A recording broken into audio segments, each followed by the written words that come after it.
निश्चितपणे नवी मुंबईचं स्थान बघितलं असेल तर आता जागतिक स्तरावर आपण गेलो. त्यावेळेस नवी मुंबई इंटरनॅशनल एअरपोर्ट म्हणून आपल्या इथून उड्डाणं सुरू होतील. आता सुरूच झाली म्हटलं तरी आपण म्हणायला हरकत नाही, कारण 25 तारखेला जवळजवळ 42 उड्डाणं एकाच दिवशी आपल्याकडे होतं. ही खूप मोठी आनंदाची गोष्ट आपल्या आणि भूषणवाह आपल्या नवी मुंबईसाठी आहे.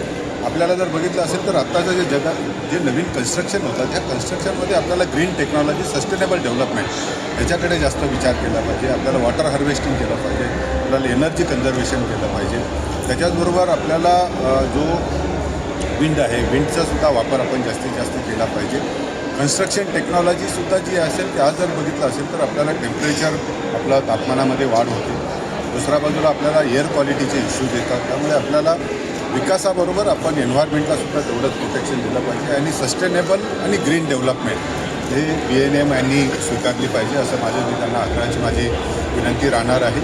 आणि त्याच्यावरती निश्चितपणे काम करतील, कारण ही जर शहरं आपण ग्रीन सिटी म्हणून चांगल्या पद्धतीने डेव्हलप केली तर याला एक खूप मोठं पोटेन्शियल जे आज आहे त्याचा आणखीन चांगला वापर आपण करू शकतो.